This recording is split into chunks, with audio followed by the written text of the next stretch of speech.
말씀은 출애굽기 20장 12절 한 절 말씀입니다. 구약 성경 출애굽기 20장 12절 한 절 말씀 우리 다 함께 소리내어 읽도록 하겠습니다. 내 부모를 공경하라. 그래야 하면 내 하나님 여호와가 내게 준 땅에서 내 생명이 길리라. 출애굽기 20장은 10계명이 기록되어 있습니다. 20장 1절과 2절을 보면 이 계명을 주신 분이 누구신가 라고 말합니다. 나는 너를 애굽 땅 종되었던 집에서 인도하여 내 하나님 여호와니라. 이 10계명을 주시는 분이 하나님이시다라고 말합니다. 또한 이 계명은 하나님께서 죄의 종되었던 그 자리에서 구원해 내신 하나님의 모든 사람들, 백성들에게 주시는 말씀입니다.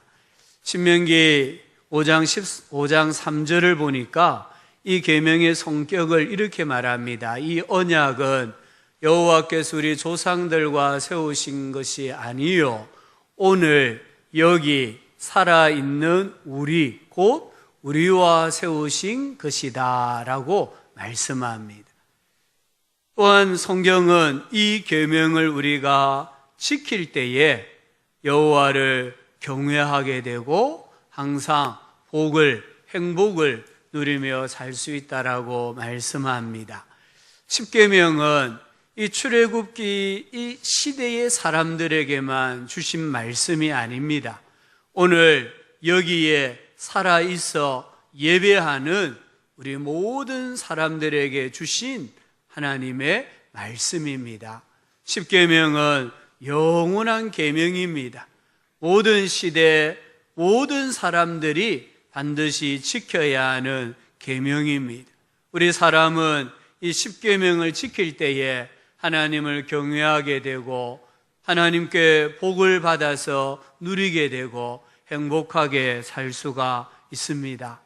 10계명은 하나님께서 친히 두 돌판에 기록하신 계명입니다.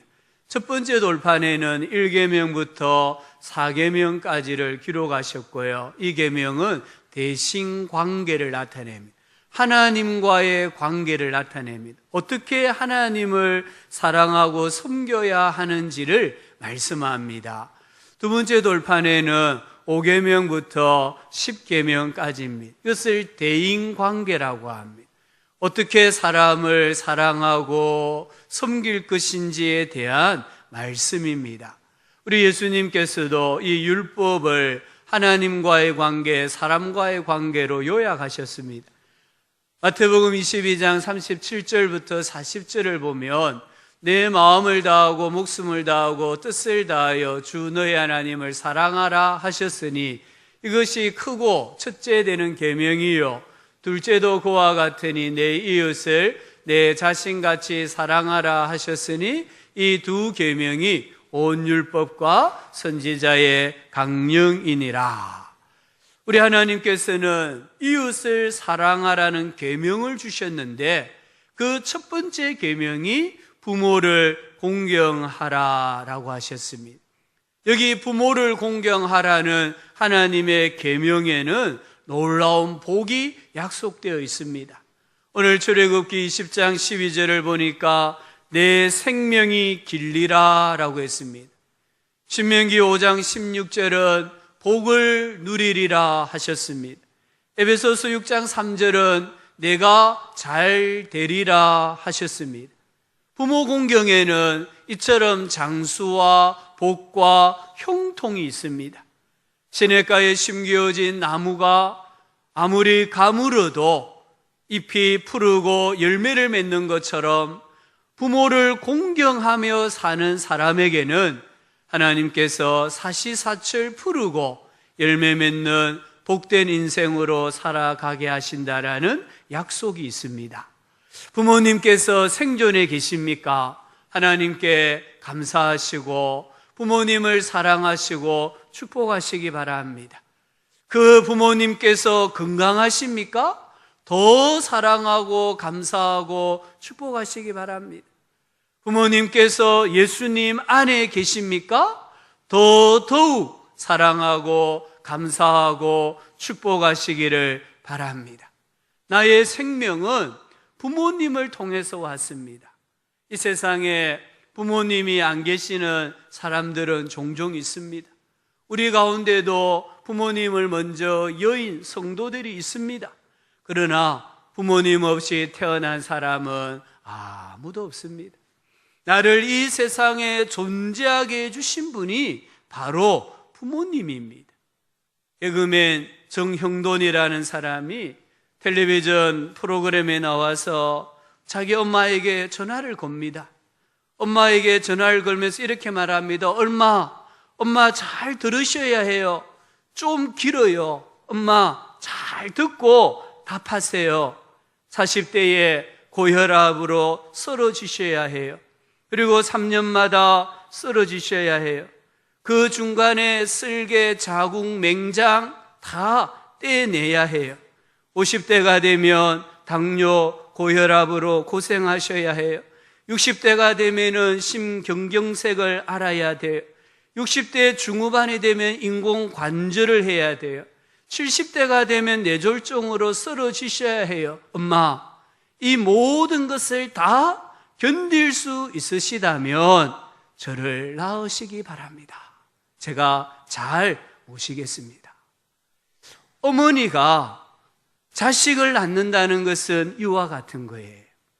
이와 같은 잠재적인 질병을 다 감수하면서 이 세상에 생명을 탄생한다는 거예요. 부모님이 그런 잠재적인 질병을 가지시면서 나를 이 세상에 나게 하셨기 때문에 부모님을 공경해야 되는 거예요. 나는 부모에 의해서 양육이 되었습니다. 흔히 우리 자녀들이 머리가 커가면 이렇게 대듭니다. 부모님이 해준 게 뭐가 있느냐, 이런 말 할 때가 많아요. 좀 섭섭하면 엄마 아빠가 내게 해준 게 뭐가 있느냐, 이렇게 대듭니다. 부모님이 없었다면 지금의 나는 존재할 수가 없습니다. 예로부터 부모님이 돌아가시면 3년상을 지냈습니다. 왜 3년상을 지냈을까요? 내가 태어나서 3년 동안 부모님이 애지중지 길러주셨기 때문입니다. 내가 태어나서 3년이라는 시간을 부모가 돌보아주지 않았다면 그 생명은 죽고 마는 겁니다. 하지만 3년을 잘 길러주시면 4년째부터는 그 생명이 어디에 떨어지든지 간에 살 수가 있다고 해요. 그래서 그 은혜를 보답하기 위해서 부모님이 돌아가시면 3년상을 지내는 겁니다. 나의 이름을 부모님이 지어주셨지 않습니까?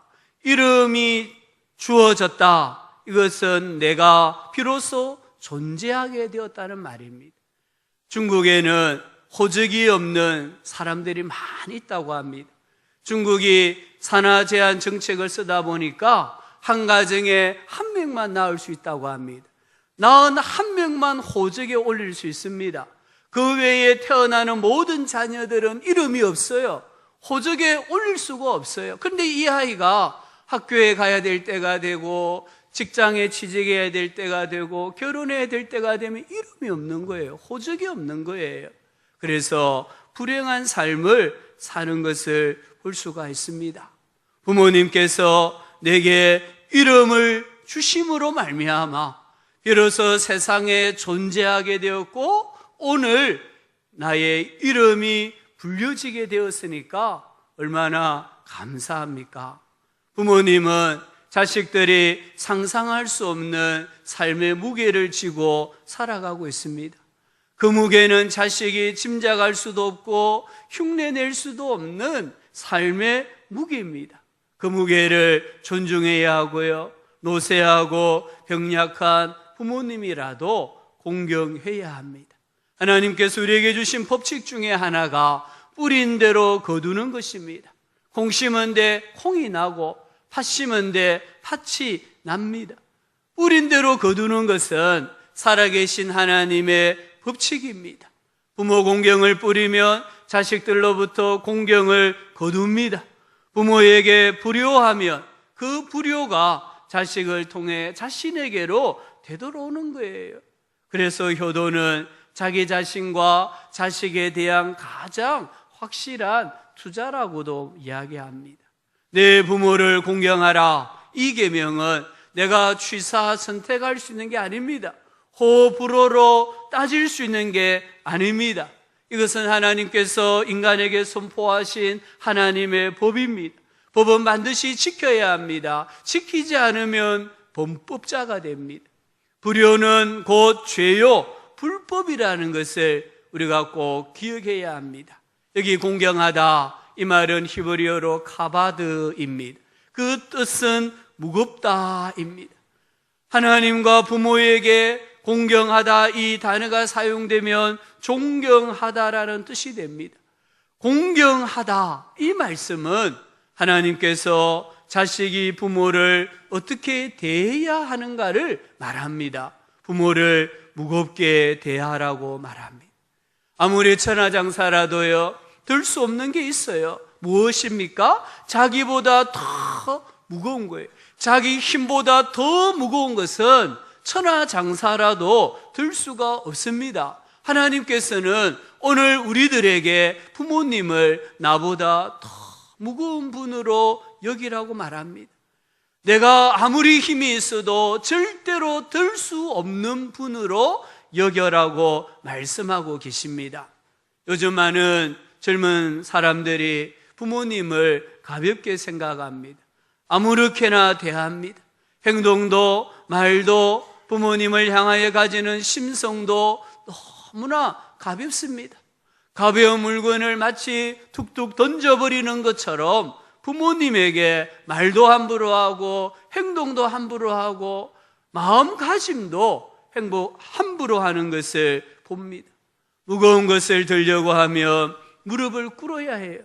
허리를 숙여야 해요. 고개를 숙여야 합니다. 무거운 짐을 진 지게꾼이 허리를 펴고 고개를 들면 짐은 다 쏟아져 버리고 마는 겁니다. 부모님을 내 인생에 가장 무거운 분이다.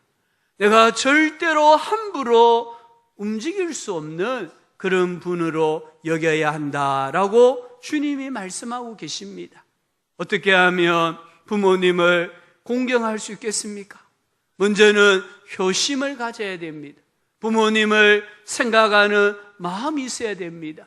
동물은 일정한 시간이 지나면은 새끼가 어미를 반드시 떠나게 됩니다. 하지만 부모와 자식의 관계는 살아있을 때만 아니라 죽었을 때 세상을 떠난 다음에도 계속해서 이어진다고 합니다.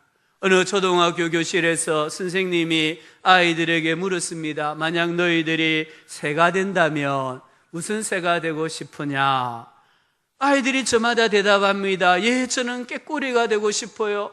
저는 종달새가 되고 싶어요. 저는 앵무새가 되고 싶어요. 그런데 한 꼬마가 저는 까마귀가 되고 싶어요 했습니다. 아이들이 막 깔깔깔 웃어댔습니다. 선생님은 그 학생에게 왜 너는 까마귀가 되고 싶으냐라고 물었습니다. 예, 다른 새들은 노래도 잘하고 모양도 예쁘지만 그 새들은 부모에게는 무관심해요. 까마귀는 비록 모양은 흉하지만 부모에게 효도를 하기 때문에 저도 까마귀가 되고 싶어요. 여기에서 반포지효라는 한자말이 나오지 않습니까? 까마귀 새끼가 먹이를 물어와서 어머니 입에 넣어준다고 하지 않습니까? 우리 예수님을 생각해 보십시오. 12살에 예루살렘에 올라갔습니다. 예루살렘 성전에서 랍비들과 함께 하나님 말씀을 묻기도 하고 대답한다고 시간이 가는 줄을 몰랐어요. 그런데 부모님들이 따라오는 줄 알았던 예수님이 보이지 않아서 다시 3일 길을 걸어서 예루살렘에 가서 예수님을 찾았습니다. 그때 예수님 말씀하시기를 내가 내 아버지 집에 있어야 될 줄을 알지 못하셨나이까? 조금은 부모님에게 이래 모환을 주는 말씀인 것 같기도 해요. 근데 그 다음에 보면 예수님께서 내려가사 나사렛에 이르러 순종하여 받으시더라. 이 부모님의 마음을 헤아려 가지고 함께 나사렛에 내려가서 부모님에게 순종하고 복양하셨다라고 말씀합니다. 예수님의 첫 번째 표적은 갈릴리 가나에서 일어났습니다. 혼례 잔치였습니다. 그런데 그 혼례 잔치에 포도주가 떨어졌어요. 예수님의 어머니 마리아가 예수님에게 와서 저들에게 포도주가 없다라고 말합니다. 그때 예수님 말씀하시기를 여자여 나와 무슨 상관이 있나이까? 내 때가 아직 이르지 아니하였나이다. 아직 예수님께서 공생애에 당신을 나타내실 때가 아니라면, 아직 예수님은 어떤 기적을 행하셔서 당신이 메시아라는 것을 공적으로 나타내실 때가 아니라는 거예요. 그런데 어머니가 하인들에게 이렇게 말합니다. 무슨 말씀을 하시든지 그대로 하라. 그리고 예수님께서 이 돌 항아리에 있는 물을 포도주로 만들어서 그 잔치를 기쁘게 한 겁니다. 저는 성경을 읽으면서 이렇게 생각합니다. 왜 예수님께서는 아직 때가 이르지 아니하였는데 물을 포도주로 만드셨을까? 어머니 마리아의 말씀의 권위를 세우기 위함입니다. 이 어머니 마리아가 하인들에게 한 말이 있다는 거예요. 그 말의 권위를 세우기 위해서, 즉 어머니를 무한하게 만들지 않기 위해서 아직 때가 아니지만 물을 포도주로 만드신 거예요. 십자가상에서 우리 예수님 사도 요한에게 어머니 마리아를 부탁하는 것을 보지 않습니까? 이게 바로 효심입니다. 부모를 생각하는 마음입니다.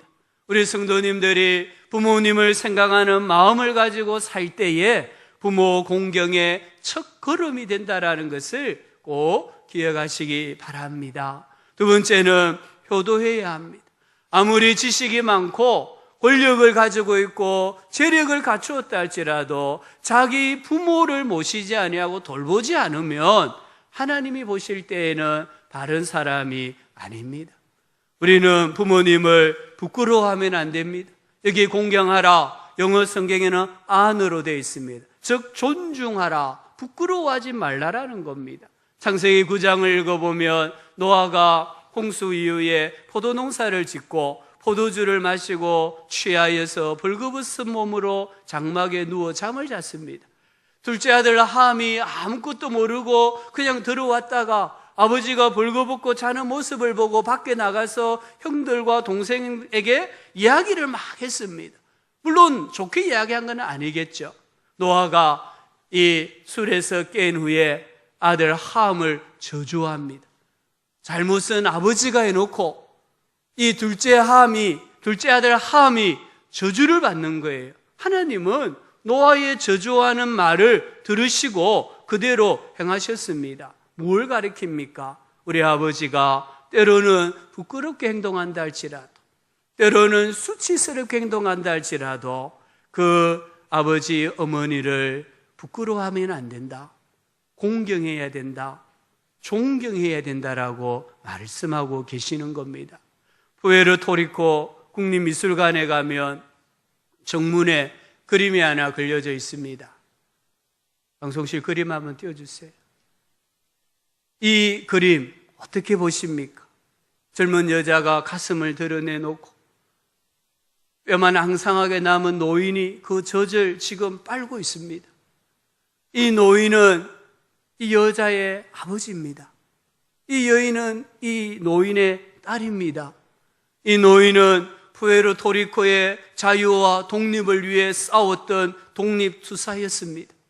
독재 정권에 붙잡혀서 옥에 갇혔는데 형벌이 무엇이냐? 음식물 반입 금지입니다. 이 노인을 굶어서 죽이겠다는 거예요. 딸이 해산한 지 얼마 안 된 그 무거운 몸을 가지고 아버지의 임종을 보러 갔습니다. 근데 아버지가 지금 뼈만 남아가지고 앙상한 모습을 있는 거예요. 그때 이 딸은 자기의 부끄러움도 잊어버리고 아버지에 대한 부끄러움도 잊어버리고 자기 가슴을 열어서 지금 아버지에게 젖을 먹이고 있는 것을 봅니다. 노인과 여인이라는 그림입니다. 이 푸에르토리코 사람들은 이 그림을 자기 민족 혼을 가장 잘 표현한 최고의 예술품이라고 생각해서 국립미술관 제일 앞에 전시를 해놓았다고 합니다. 이것이 부모를 공경하는 것입니다. 자기 부모님을 떳떳하게 자랑해야 합니다. 부모님의 인격을 높이고 명예를 높여야 합니다. 우리 어머니는 이런 분이셨습니다. 우리 아버지는 이런 분이셨습니다. 항상 부모님을 자랑스러워하고 고마워하고 감사하는 것이 진정한 공경입니다. 부모를 공경하는데 이유가 있어야 합니까? 성경은 없다라고 말합니다. 자녀는 부모를 항상 공경하고 존경하고 존중해야 합니다. 부족에도 존경해야 합니다. 이것이 하나님의 명령입니다. 부모님을 대하는 태도가 어떻습니까? 탈무드에는 이런 이야기가 있습니다. 아버지에게 살찐 닭을 대접하고도 지옥에 가는 자녀가 있는가 하면 아버지에게 물레방아 돌리는 일을 시키고도 천국에 가는 자녀가 있다. 이런 말이 있어요. 아버지에게 곧잘 살찐 닭을 대접하는 자녀가 있었습니다. 한 번은 아버지가 물었습니다. 아들아, 어디서 이 닭을 구했느냐? 그때 아들이 말합니다. 그냥 먹기나 하세요. 이런 자녀는 아버지에게 매일 살찐 닭을 대접해도 지옥에 떨어진다는 거예요. 물레방앗간에서 일하는 자녀가 있었습니다. 어느 날 왕이 전국의 물레방앗간 주인들을 불러 모아 자신을 위해 일하라는 명령을 내렸습니다. 이 자녀는 아버지에게 말했습니다. 아버지, 여기 계시면서 제 대신 힘든 물레방앗간 일을 하십시오. 제가 왕을 위해 일하러 가겠습니다. 일꾼들이 모욕을 당하면 아버지가 아니라 제가 당하길 원합니다. 이런 자녀는 아버지에게 물레방앗간 일을 시키고도 천국에 갈 것이다 라고 탈무드는 가르칩니다. 뭘 말합니까? 살찐 맛있는 음식을 대접하는 것도 중요한데 부모를 대하는 태도가 더 중요하다는 거예요. 아무리 부모님에게 좋은 거 맛있는 거 대접하는데 그 부모를 대하는 마음이 업신여기는 것이고 깔보는 것이고 무시하는 것이라고 하면 그건 아무 소용이 없대요. 도리어 하나님의 책망을 받을 수밖에 없습니다. 부모님을 어떻게 대하고 계십니까? 부모님을 공경하지 않는 자에게는 하나님의 무서운 저주가 있습니다. 혹시나 부모님에게 폭력을 행사하는 자녀들이 계십니까? 출애굽기 21장 15절에 자기 어머니나 아버지나 어머니를 치는 자는 반드시 죽일지니라. 부모에게 폭력을 행사하는 사람은 하나님이 죽이라고 했습니다. 신명기 27장 16절은 그 부모를 경홀히 여기는 자는 저주를 받을 것이라 할 것이요 모든 백성은 아멘 할지니라. 여기 경홀히 여기다, 가볍게 여기다는 거예요. 무가치하게 여기다, 귀찮게 여기다는 겁니다. 부모가 묻는 질문에 귀찮게 여기고 부모님을 가볍게 생각하고 무가치하게 여긴다면 그 사람은 저주를 받을 것이라고 했습니다. 잠언 30장 17절은 아버지를 조롱하며 어머니에게 순종하기를 싫어하는 자의 눈은 골짜기에 까마귀에게 쪼이고 독수리 새끼에게 먹히리라. 부모님을 비웃는 사람, 부모님을 업신여기는 사람은 하나님의 무서운 형벌이 있다라는 것을 꼭 기억하셔야 됩니다. 부모님에게 다정다감하게 말씀하시기 바랍니다. 자주 부모님 집을 방문하십시오. 부모님을 자주 우리 집으로 초대하십시오. 부모님의 궁금증을 풀어주십시오. 자주 병문안하십시오. 정기적으로 부모님과 의견을 나누고 조언을 구하시기 바랍니다. 인생을 살아가면서 자식들을 양육함에 있어서 늙으신 부모님들이 참여하실 수 있는 기회를 드리시기를 바랍니다. 부모님을 실제로 섬기셔야 합니다. 디모데전서 5장 4절은 만일 어떤 과부에게 자녀나 손자들이 있거든 그들로 먼저 자기 집에서 효를 행하여 부모에게 보답하기를 배우게 하라. 이것이 하나님 앞에 받으실 만한 것이니라. 자기 집에서부터 효를 가르쳐야 된다는 겁니다. 5장 8절은 누구든지 자기 친족, 특히 자기 가족을 돌보지 아니하면 믿음을 배반한 자요 불신자보다 더 악한 자니라. 자기 가족을, 부모를 돌보지 않으면요, 이건 믿음을 배반한 자와 똑같은 거예요. 불신자보다 더 악한 사람이다라고 성경이 말씀하고 있습니다. 복음서를 읽어보면은 이 유대 사회에 이상한 제도가 하나 만들어집니다. 고르반이라는 제도입니다. 고르반, 하나님께 바쳤다, 이런 뜻입니다. 간혹 이 완악한 자식들이 부모님이 싫어서 부모님을 복양하지 않기 위해서 돈 10,000원이 있는데 이 돈을 고르반 이래 선언을 해버리는 거예요. 그러면 이 돈 10,000원은 하나님께 바쳤다, 이 뜻이 됩니다. 그러면 자기 마음대로 사용할 수가 없어요. 그런데 예수님 말씀을 읽어보면 부모님을 복양하기 싫어서 그 어떤 이유든지 간에 부모님에게 효도하기 싫어서 돈 10,000원을 부모님에게 드려야 되는데 안 드리고 싶은 거예요. 그래서 5,000원을 고르반 해버리는 겁니다. 5,000원을 고르반 하면은 5,000원만 아니라 이 10,000원도 자기 뜻대로 사용할 수가 없어요. 그것을 예수님이 책망하신 겁니다. 하나님을 섬긴다고 하는 것 같은데 실상은 하나님을 섬기지도 않고 부모에게 행할 의무도 행하지 않는다라고 강하게 책망을 하셨습니다. 만약 우리가 예수님 믿는다고 부모님을 제대로 돌보지 않는다면 주님이 보실 때에는 잘못입니다. 내가 하나님께 헌금을 드린다고 부모님에게 당연히 드려야 될 용돈이나 부모님을 복양해야 할 그 물질이 없어서 부모를 섬기지 못한다면 차라리 하나님께 드리기보다는 부모님에게 드려야 되는 거예요. 부모님을 섬겨야 되는 거예요. 그게 예수님의 마음입니다. 예수님의 정신이에요. 우리는 너무나 하나님을 제대로 섬기지 않으면서 하나님을 핑계대고 신앙을 핑계대 가지고 부모님조차도 바르게 복양하지 못하고 섬기지 못하는 경우가 너무나 많이 있다는 겁니다. 부모님께 감사하는 마음을 구체적으로 표현하십시오. 내가 어렸을 때 부모님이 어떻게 돌보셨습니까? 당신의 인생의 가장 소중한 시간, 가장 젊음의 시간이잖아요. 그것을 나를 돌보느라고 다 헌신을 했습니다. 그러면 나도 부모님과 함께하기 위해서, 부모님을 보살피기 위해서 시간을 드려야 되는 거예요. 물질을 드려야 되는 거예요. 부모님에게 마실 것과 먹을 것을 드려야 됩니다. 부모를 보호해야 됩니다. 부모님이 연로하셔서 누군가의 도움의 손길이 필요할 때에 자식들이 도와야 합니다. 그게 바로 부모 공경입니다. 부모님이 내가 어릴 때 해주셨던 것과 똑같은 방식으로 연로한 부모님을 돌보아 드려야 합니다. 우리 부모님이 치매에 걸리셨다. 어떻게 하시겠습니까? 주간에 어버이날 선물을 요양병원에 계시는 분들에게 찾아가서 기도해드리고 선물 드렸는데요, 간만에 왔던 우리 어른들 중에 몇 분들은 치매에 걸려 계시더라고요.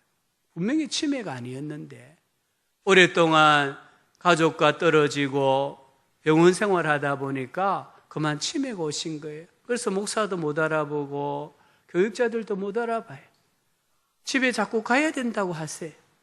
어린아이와 같아서 참 보기는 좋은데 이 치매에 걸려서 아무것도 모르는 모습 볼 때 너무 마음이 아팠습니다. 내가 부모님이 치매에 걸리면 어떻게 하시겠어요? 지난번에도 한번 말씀드린 것 같은데요, 어느 가정사역자가 자기 시어머니를 모셨는데 이 시어머니가 치매에 걸린 거예요. 치매가 점점 진행이 되면 이 사실은 변을 함부로 보거든요. 자기도 하루 종일 사회 간다고 강의한다고 밖에서 지내다가 집에 들어왔는데 이 어머니가 똥을 사가지고 똥을 온 방백에 다 칠해놓은 거예요. 똥칠을 해놓은 거예요. 너무 화가 났어요. 어머니를 씻겨드리고 그 다음날 또 집에 오면 또 이래놔요. 너무 화가 나가지고 하나님께 기도했다고 합니다. 근데 기도하는데 이런 마음이 들더래요. 시어머니가 예수님이라면 너 어떻게 하겠냐, 이런 마음이 들더래요. 그래서 그 다음부터 이 시어머니를 볼 때에 예수님으로 봤대요. 그래서 시어머니가 막 벽에 똥칠해 놓으면 예수님 오늘도 똥칠하셨네요. 닦아내고. 그 다음부터는 이 똥이 똥냄새가 아니라 향기로운 냄새로 느껴지더래요. 그리고 그 시어머니를 잘 모셨다는 거예요. 우리에게 이런 마음이 있어야 돼요. 우리 부모님들 연로하시면 정신이 온전하지 못할 수가 있습니다. 수치스러운 부끄러운 행동을 하실 수도 있습니다. 그럴 때라도 부모님을 공경해야 되고요. 다른 사람들 앞에서 부모님을 부끄러워하면 안 되는 겁니다. 부모님을 축복하시기 바랍니다. 평생 자식 잘 되라고 복을 빌어주신 부모님이지 않습니까? 이제 자녀들이 부모님을 마음껏 축복하셔야 돼요. 우리 부모님들은 나를 낳으셨다라는 그 하나만 가지고도 충분히 축복받을 만한 가치가 있습니다. 우리 부모님들 자녀들을 위해 기도하시기 바랍니다. 자녀들과 좋은 관계를 맺으시기 바랍니다. 우리 자녀들 부모님들에게 가장 상처 많이 받습니다. 다른 사람이 상처 주면 안 보면 돼요. 그 사람 안 보면 되잖아요. 관계 안 하면 돼요. 근데 부모님에게, 가족에게 상처받으면요, 어쩔 수 없어요. 상처받으면서 계속 만나야 되고 봐야 돼요. 같이 살아야 돼요. 우리 부모님들, 우리 자녀들과의 좋은 관계를 맺으셔야 돼요. 함께 여행도 하시고요, 맛있는 것도 같이 드시고요, 좀 이야기도 하시고요, 시간을 공유하시기 바랍니다. 그럴 때에 부모님이 우리 자녀들에게 좋은 영향을 미치게 됩니다. 지난 1년을 되돌아보면 우리 성도님들 중에 부모님을 천국에 보내드린 분들이 여러 분 계십니다. 아마 어머니, 아버지가 많이 그리울 것입니다. 또 우리 공동체 안에도 천국에 가신 어르신들이 계십니다. 우리가 부모님은 언젠가는 우리를 떠납니다. 부모 공경에는 다음이 없습니다. 내일이 없습니다. 내가 좀 잘 살게 되면, 내가 좀 여유 있게 되면 어머니, 아버지 모실게요. 죄송하지만 그런 날은 절대로 오지 않습니다. 오늘 지금 최선을 다해서 우리 부모님을 공경하시기를 바랍니다. 부모님을 사랑하시고요, 감사하시고요, 축복하는 우리 성도님들, 또 자녀분들 다 되시기를 주의 이름으로 축복합니다.